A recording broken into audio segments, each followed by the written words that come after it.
Good afternoon to you all, wherever you may be this wonderful day. You're welcome to Western Spring Television, Osogbo, and to the program, the weekly Monday show, 45 minutes of in-depth questioning we call Pertinent Questions. Today, I have the privilege of welcoming into the studio to ask very pertinent questions a man who is a total man in the sense that in Yoruba parlance, we call deaf people like that a man who is known of a higher timber and caliber. Sometimes when we want to say it in Yoruba, we translate it and say, our net has caught a very big fish when we go into fishing. It is the first time I'm bringing a down-to-earth politician in all ramification on our program that is called or entitled Pertinent Questions. My guest is a formidable name in the politics of the Southwest and indeed Nigeria as a whole. But he didn't just jump into politics. He started life as a teacher, became a local government chairman. In due time, he became an honorable commissioner in the state, holding the portfolios of special duties and later commissioner for finance. Who am I talking about? It's been more than 15 years that he left the scene. He went on to become the national vice chairman of the People's Democratic Party. So I said, that has been more than 15 years back. But let me come home so that you can get it right. My guest is the Oluomo of Osogbo. Now it is getting clearer. He is a well-respected political leader and also a grassroots mobilizer and philanthropist. Alhaji Tajudeen Oladiipo, you are most welcome. Thank you. I have known you for many years, more than 30 years. But do you have a middle name at all? Yeah, of course, yes. What is your middle name? My full name is Alhaji Tajudeen Oladiipo. Okay. Olaiwola. Okay. We have always known it Tajudeen or sometimes Oladiipo. Thank you. So you are Tajudeen Olaiwola Oladiipo. T-O Oladiipo. Okay. You're welcome. Thank you very much. It's been a while. We don't see you much. Any problem? There is no problem. Okay. But you can see the evolution of politics, even right from the time of, pre-independence in Nigeria till the independence period and the post-independence. Even the post-independence, we can split it into many parts. So let's hold it. Okay. Finish your thought. So this is the reason at a particular time, you know what to do. Okay. And at times, you have to allow things to move on. Okay. Thank you. Okay, right. I get your point. Let us start from the very early days of your adult life. You were a teacher, classroom teacher. And as I said in my introduction, the graduation started and kept on moving. Why is teaching no longer a job for the committed? There are many reasons. Even in the security system of Nigeria, you see some people who go to the force, either police or some other, because they are very much interested in the job and they are committed. There are some, when they see motorists going and they see some things going on, They will say, because of this, money is here. It's because of that some people will join. So also we have in the teaching profession. Because of the teaching methodology that some people are interested in, people like us are very much interested in teaching. And that is why I choose it as a profession. But a lot of factors as coming. Some people, they go into teaching now because there's no other job. Yeah. There are some that are still very much interested. They want to impart their knowledge into their students or pupils. They are also there. But because of the economy of the country,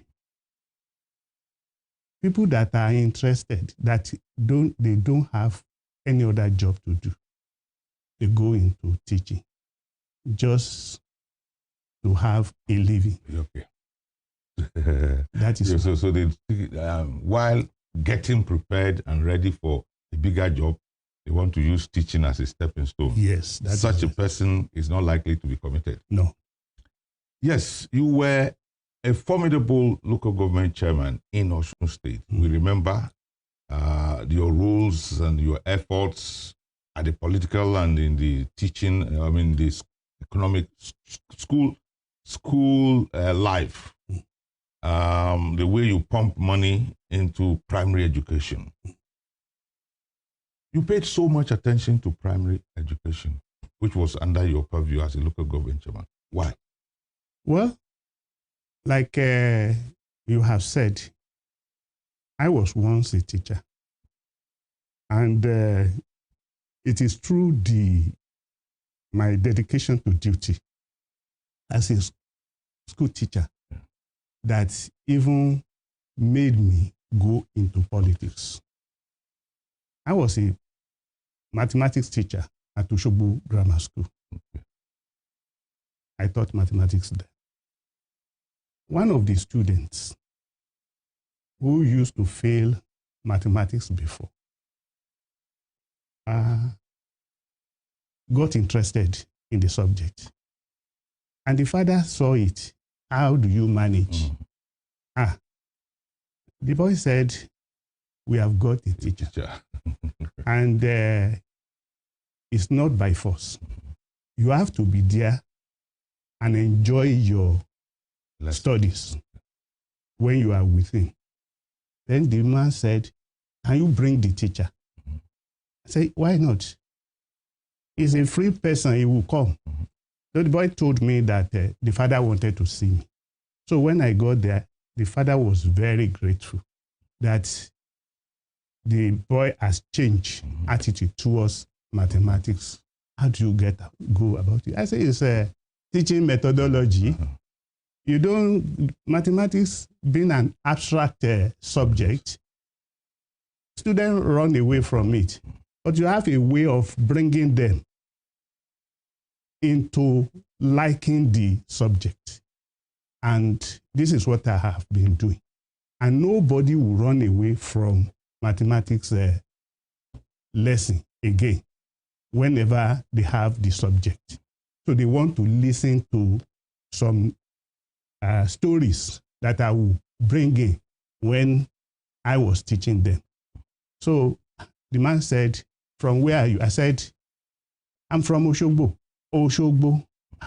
Okay, what do you want me to do for you?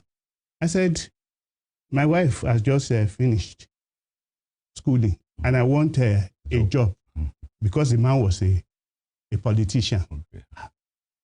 He said, from which area? I mentioned my area. Okay, I will not give your wife a job. You are the person that will be giving people jobs. Okay, how do we go about it? He said, you will go into politics. I said, go into politics? I didn't like politics. Because in my school days, there was this student union something. Wahala. Government. Aluta. No. We have a student union government. Student union, the representatives, yes. etc., etc. And so, during the campaign, when the students want to elect their leaders. Officers, their leaders, so we had Igbo, we have Hausa, we have Yoruba, and the Hausa man will come for votes, and yes, he will campaign, and after leaving us, or even while he was there, our people will sing for him. Inakwana inageji efibo bemale. So inakwana inageji, he will be dancing. But the spirit behind it, the message, efibo bemale, he didn't get it. There is this Tony, he's an Igbo guy. That one wanted to contest for the publicity secretary of the student union. He too came, and they started singing for him too. Tony Woleti, sa la la la la. Tony Woleti, sa la la. He will be dancing too, because he has had to enter. You understand? But the T there. So this kind of thing for students, if we go into the larger society, no, I didn't want to. But you eventually got in there. Yes, I got it. So by the time the election took place, the Asa man lost. Certainly. The Igbo man lost. And he now came, the two of them came back. But you say you were singing my language. That's in I thought you were praising me. What about the Efibo Bemale? Why couldn't you listen to that? He said he didn't know. Efibo Bemale is like, don't vote for him, Yoruba. And the other one, Tony wanted to say I don't enter. I said, okay, what about the T there? You enter less. That's what it means. So it will create some fear into one's mind that if student politics like this, you can imagine what will happen when you go to the larger society. But the man persuaded me that it's not like that. That I would like it. That's the first order. The second one, I said I should go for house. That was in the Second Republic on the platform of UPN, Unit Party of Nigeria, headed by Baba Obafemi Awolowo. 1980, 79, 80, thereabout. They said that I will have to go for House of Representatives. I said, I've not been in politics. Is it House of Representatives that I did nothing whatsoever? Why wouldn't you let me go for House of Assembly? They say it's either House of Rep or nothing. Okay, I agreed with them. And that was how I entered politics. And since then, when you enter like that, not TO, when you enter politics like that, you can't come back. It is not. Okay. Yes, I was trying to find out, how did you come to focus on primary school education? Thank you. The Constitution of Nigeria bestowed primary school on the local government. The state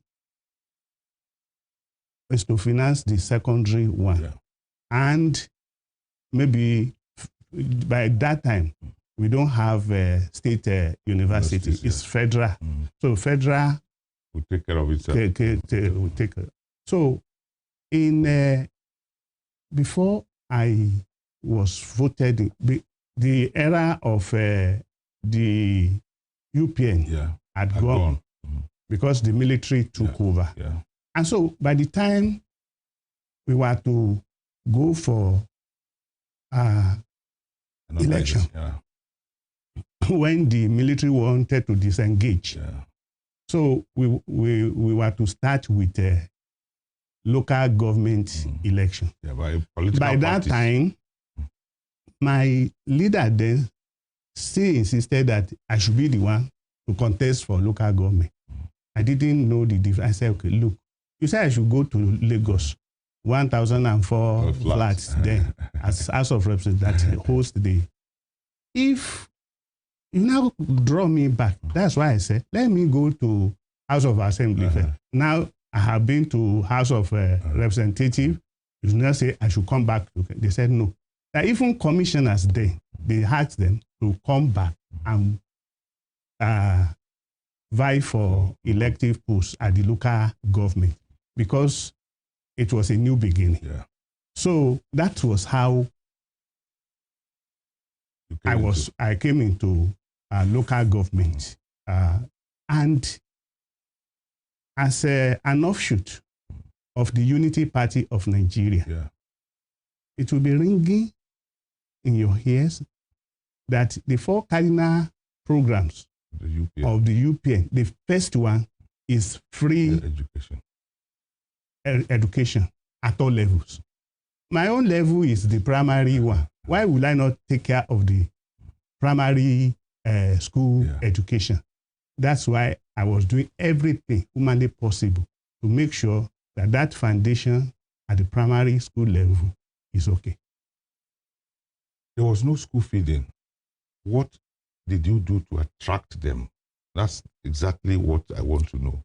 Apart from the UPN policy that dovetail into SDP, and you as a person, apart from that, what other things made you think, primary school education, people didn't complain when you were there, unlike now? Thank you very much. The very first thing that I did when I became the chairman of Osogbo local government then, that I made sure that teachers were promptly paid. We were lucky at that material time. There was this autonomy for local government. So nobody except the federal government. The federal government was not even controlling us. We were left on how to develop our local government. It was like treated as a third tier of government. Yes, third tier of government that time. And when I look at it, I made sure that we had enough teachers in all schools so that qualitative teachers, for that matter. Then apart from that, the provision of books, especially exercise books, we have to distribute them freely to the pupils, the students at that material time. So this will encourage the parents to allow their children to go to school. So they have teachers. Teachers are not running away. They took it as their own duty, at least to make sure. And then we always give the teachers promotion, and we encourage them to come. We will have meetings with the teachers, the head teachers, and the inspector of education. All of them, we work together, and we make sure that even if anywhere we are, all our own pupils, students in Osogbo local government, they excel in whatever they are doing. That's what we did. We thank God that it yielded. What do you think today, although in the last 6 months we have not had, but before this crisis came, the commitment of chairmen and councillors wasn't as when it was your time? Thank you very much. You see, the way you entered politics may determine how you perform. Okay. One, I told you, some people, when they see the dressing of the police force, it may encourage them. Yeah. And some people, it is because they don't have any other job. And some people, it's because they see some people collecting money from motorists that will attract them to... That is Obe. Yes. Now, I was not the one. I didn't have the money to say I wanted to contest. My leader, Uncle Adisa Olayiwola, when he was vying for me, and other leaders too, but I just singled him out. I know what they wanted. And they saw in him, in me, that I would be able to deliver if I was put there. They worked for it. What I did after I won the election, 1990, December 15, that was when we held the local government election all over the country. The first thing I did was to assemble teams. One, I look at the media. Unfortunately, there was no Osun then. Yeah, yes. I was the last Osogbo local government chairman and the first, in Oyo State and the first Osogbo local government chairman in Osun State. Yeah. So by that time, even all the parastatals, everything, they would be from Ibadan. Yes. So somebody came to my office. He became my friend. That was Tunde Idowu. Yeah, the late. The late Tunde Idowu. And I called him. I said, okay, let us work together. Yeah. I want you to assemble your friends so that whatever the people needed at that material time, you should be able to tell me, and we work together. Yeah. This is a job that we should do together. Yeah. I called them Tunde Idowu, Ademola Ojo, Smollett Adetoyeshe Alamu, Sunday Odedele, and Jumoke Akinjeola. Yeah. They were all at the OSBC, both radio and television there. So almost every week, I will call them to come and let us deliberate. Any program that we are going to embark upon, we will discuss it together. And these people will help me to propagate it. Yeah. There was a program called Ibiabashede at that material time. Always on Sunday on the television. Everybody will be there to watch. And that was a starting point. And by that time, it's like these people, they are working. Not that we are paying them anything. They are there helping us to propagate our project, our programs. 1. 2, when I won the election, when I started my administration, the staff of the local government, I called all of them together. I am not the chairman. I am the servant. You all know more than me. You have been in this administration for a long time. I'm just coming in. Let us see how we can do it to succeed. I call the chiefs in Osogbo, Ilie, Oba, Osogbo Township. The money, the stipend being given, the highest is 77 naira per month for Baba, the head of the chiefs, then the Afobaje. Okay. Yeah, Ajagunda. That time it was Baba Oparidi. Yes. That was there. So, and I went to Kabiyesi, then Atauja, by anatomy. I want to increase their salary because I don't like, why should they be the head of the Afobaje getting 77 naira per month, not even up to 100 naira. They say, can we get money? I say, the money is for you people, it's for the people.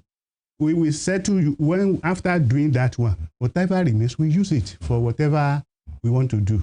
They agreed. We set up a committee under the Otun Ajagunna. We later became the Ajaguna.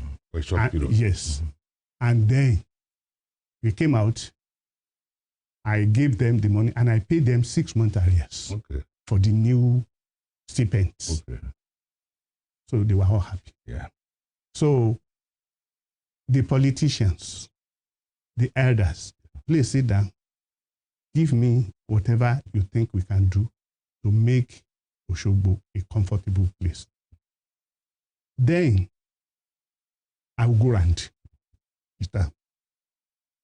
The media team will go around. This is what they need in Osogbo now. The elders will say, this is what we want you to do. The elders brought back the pipe bomb. It has been cancelled. But later I revived it. Yeah. And each of the 15 wards, I gave them pipe bomb water. We revive it. So all of them will come together. I don't have any personal interest in anything. Yeah. It is what the people want that I will do. Yeah, we saw it in the time is against us. Okay. But I want you to answer this one question before we break up the show into part 2. Okay. When you came on board in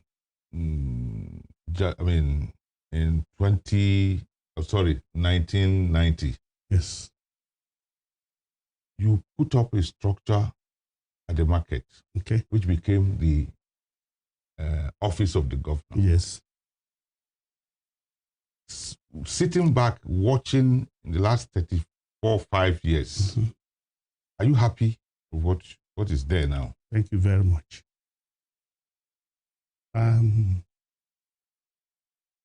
We were using the palace as the Osogbo local government secretariat. And the then federal government wanted us to erect offices. And I found out that we have to have a secretariat apart from the one using, different from the palace. So that was how I set it up. And I found a space at the market, what do they call it, store market or whatever. And that was how we built it, not even knowing that there would be creation of a state. So after erecting the edifice, then there was creation of a state. I said, okay, instead for me to move in, let the military, let him go there. Let me continue with the palace office that I was using then. That was how Ajiborisha moved into that place. So you never even run office? No, not even for one day. But I was happy because we were agitating for creation of state and for Osogbo to be the state capital. We had to provide the infrastructures for the takeoff of the capital, then the state capital then. So that was what happened. Unfortunately, as we were planning after the takeover by the military administrator, we put another one at Okebale. We have not even moved there when there was change of government that we should leave office. So I did not even step there to run office there. So I built two offices, secretariats that I did not even. Okay, but I was happy. We'll come to this. Yes. The time is, we have to go for the break. Okay. When I come, I will ask you to tell me how you feel now. I will not feel happy. This is a legacy that we put there to boost the economy of the local government. And when you get there, nothing is happening there. And it was rousing. Then, very good. Yes. Everybody was happy seeing it. What is happening now? It's been demolished. Okay, we will come back. This is a convenient spot to break up the show. We will come back. I have been talking to and with Alhaji Tajudeen Oladiipo. We will be a frontline politician and a philanthropist. We will get back to the second part, but please, let's break up simply to make it up.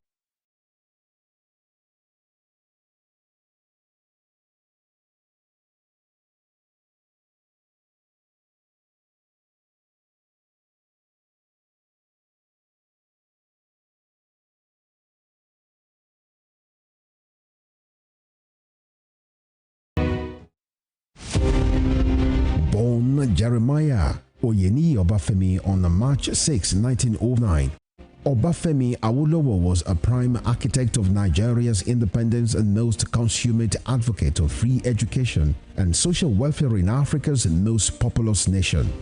Erudite politician, thinker and philosopher, Awo was fondly addressed by associates and political colleagues, brought his unique attributes to bear on governance in the defunct Western region. He administered as leader of government business and the premier between 1955 and 1958. Obafemi Awolowo's premiership witnessed pioneering in multi-sectoral policy initiatives and execution. The Western region under his administration paraded several enviable records. First television station in Africa, first real estate in Nigeria, first high-rise building in Nigeria, first modern sports stadium in Nigeria, first agricultural settlement in Nigeria, first modern civil service secretariat in Nigeria, and first industrial estate in Nigeria. His face is on 100 naira denomination as a mark of honor for his distinguished services to his country. Western Spring Television identifies Obafemi Awolowo as a major character in history. Ahmadu Bello, a Prince Royal, was born 6th of December 1910 at Raba Village, Sokoto, northwestern Nigeria. His father was a district head and heir apparent to the Sultanate throne from the house of Usmanu Danfodio, a religious and social reformer who brought the Habib dynasty under the Fulani Caliphate in the beginning of the 19th century. Ahmadu Bello raised the bar of political consciousness and participation when, in 1944, he engineered the establishment of the Northern People's Congress (NPC) as the first political party in northern Nigeria and the rallying point for politicians in the region before independence. History will not forget Ahmadu Bello for his charisma and political sagacity, which provided easy passage for his kinsmen to assume political and administrative positions in Nigeria's post-independence era. The distinguished elder statesman and Sardauna of Sokoto has his face on his country's 200 naira currency as a mark of honor to one of the architects of Nigeria's independence. Western Spring Television identifies Ahmadu Bello as a watershed character in history.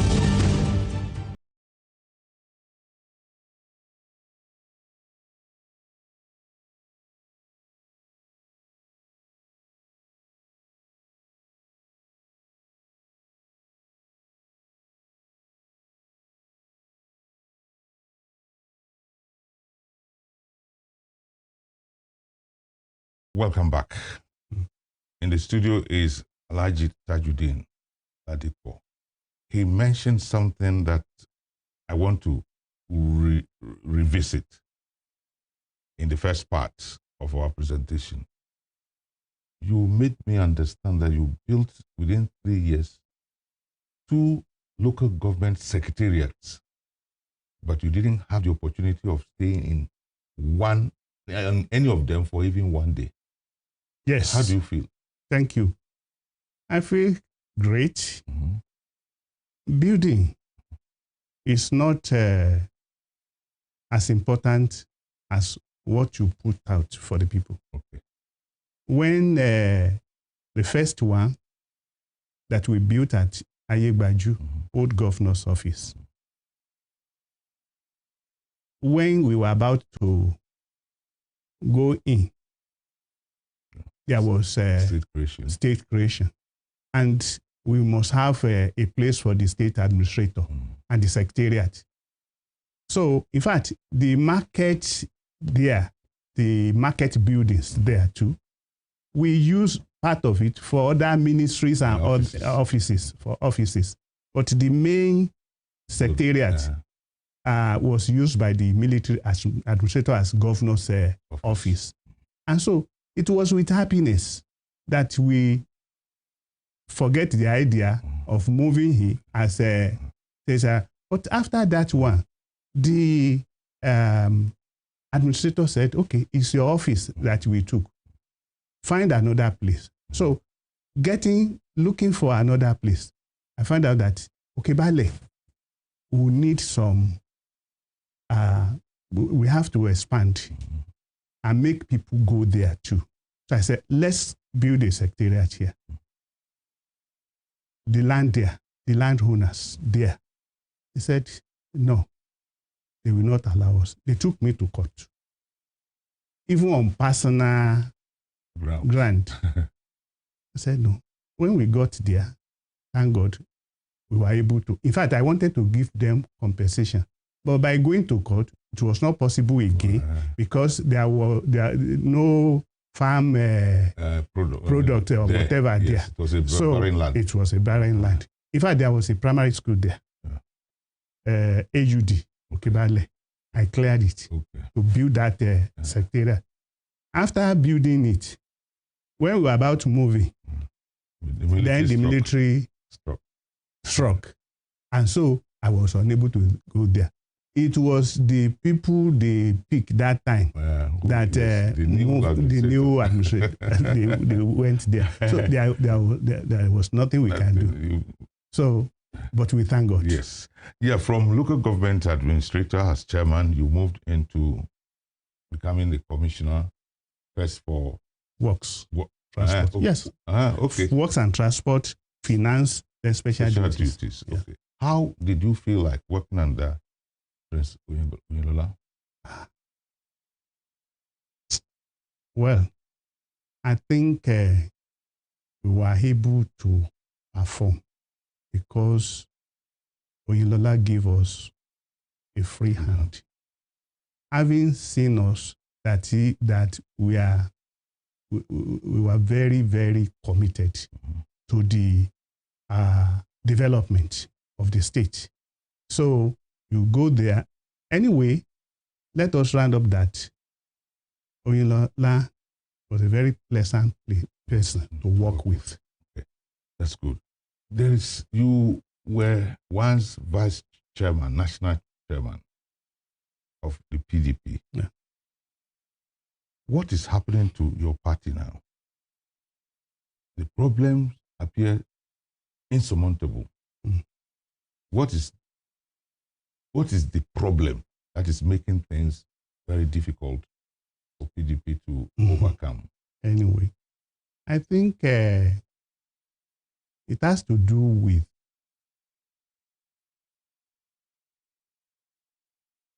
interest in political party post more than delivering goods to the people. People, if you say you want to contest for a particular post and people say no, is it not the people that you want to serve? If they say no, sit down and let them do whatever they want to do. But people will insist that they should be there by force. You can't force yourself on the people. And there was no more discipline in the party. Reason is that what was happening in those days is quite different from what is happening now. In those days, the party, if you want to hold any particular party, it is not by your money. It is not by your fame. It is what the leaders saw in you that will make you become whatever you want to become. We have the financier. You have a candidate. You have the financier. You have the elders. Then you have the youth. These are the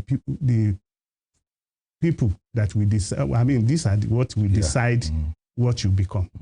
So you cannot go to them and say you want to become this, and they will allow you. It is not possible. Once you say you want to become something, they know you are going to steal. There. That's why you will not get it.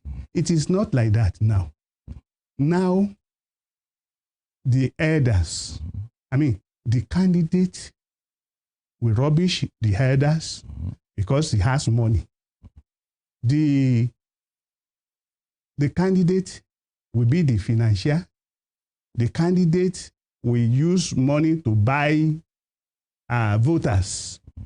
So when you do that one, party has no say again in the running of discipline. Is no discipline. Is it? And who pays the piper? Dictate the tune. When somebody who is taking for political post is the one that finances himself. When I was about to contest for chairmanship then, I didn't know my financial until I won. That they introduced to me that these are the people that assisted us to fund the election. So that is what is happening. You now. talked about interests. I want you to be very frank. Does this interest factor include the Alhaji Atiku interest? Well, I would say yes. Because after contesting for 1 or 2 times, he had his own followers who wanted him for whatever reason. But for the general interest of the party, I think he shouldn't have gone ahead with it. This is the situation. After winning the primary election, the parties set up a particular committee to get a running mate for him. He insisted that he didn't want Wike.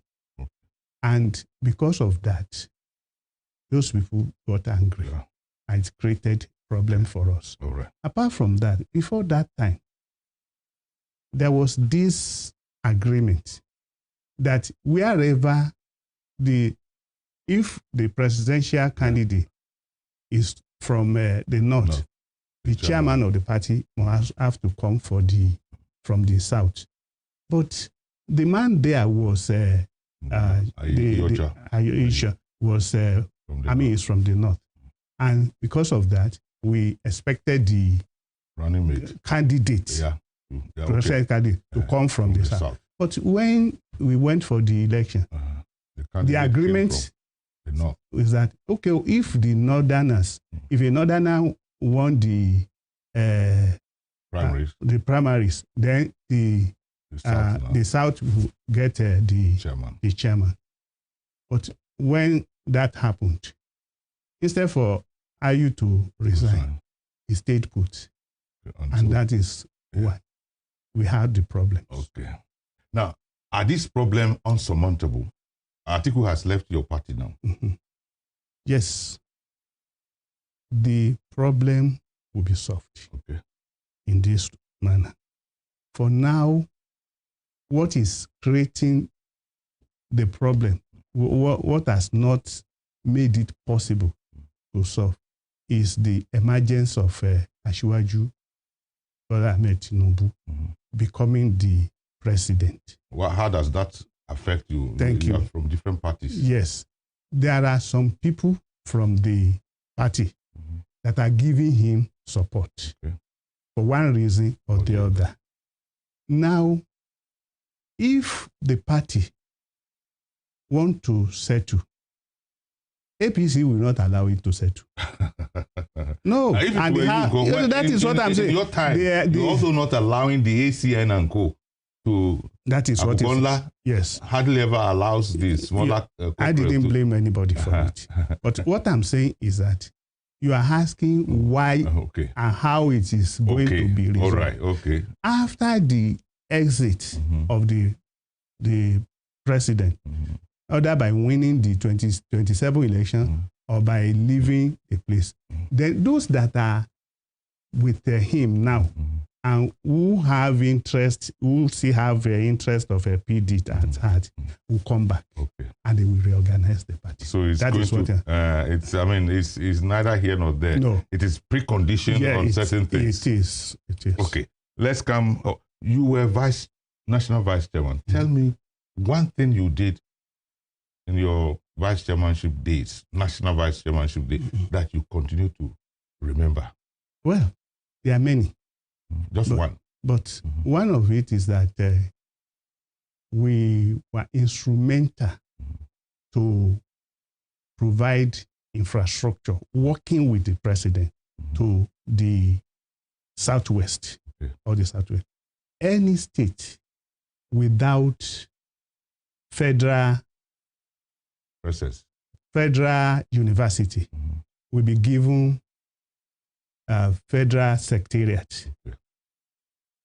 Let me take Osun, for instance. Osun has a federal university, which is Obafemi Awolowo University. And so we cannot get another federal university again. So we opted for federal secretariat, and that is the ongoing one at Okebale now. 2 is the fact that we stabilize the politics there. Because it's not about money, it's about the party, the interest, our interest in the party. That there's no way by which we cannot influence. If we want to fight for a position, there are 6 zones in Nigeria. And we provided 6 main positions. The president from one zone, vice president from another zone, secretary to the federal government from another zone, chairman of the party from another zone. We have head of service too from another zone. There's one other one that I have forgotten. 6. That's how we spread it. We made sure that it did not happen. To have a zone having 2 and 1 no, it is not possible. So we made sure we did that and we fought for it. But the problem is part of the problem that started when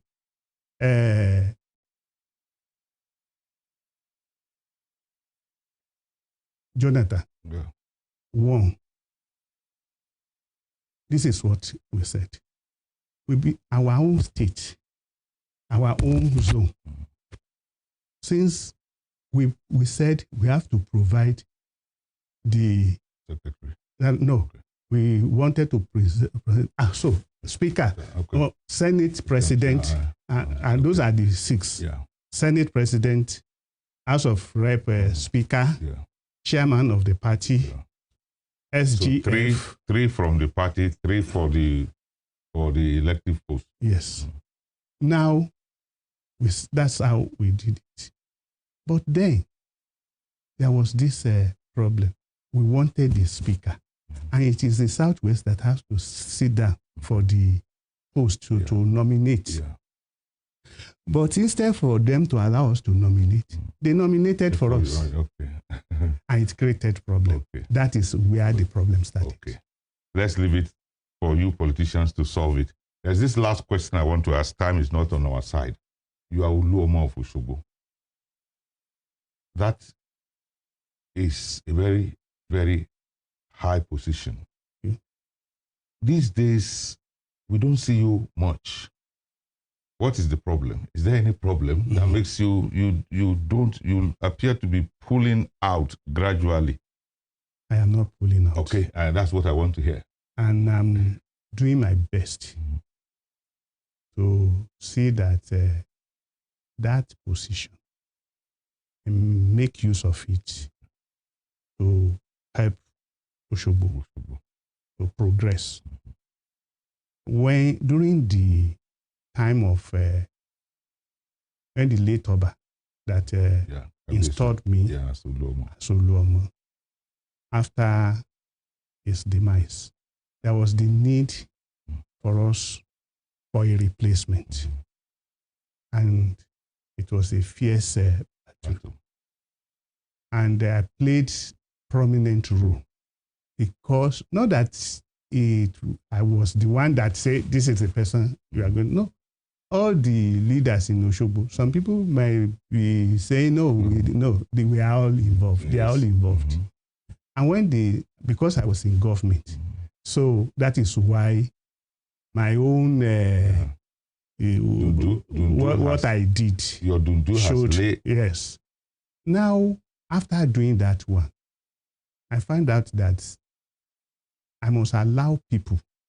I should not be going to the palace as if I'm saying this is what you should do as an Oba because of the role I have played. Okay. So I had to withdraw for other prominent citizens of the town to play their own role because it is not my Oba, it is our Oba. So let them do it. We talk, we give advice to ourselves, but not in public. So it's a question of, let me also allow people to also perform so that they don't say, it's Tajudeen. Yes, he's doing this, so it's because of the role he played. That's why he will not allow any other person to do anything.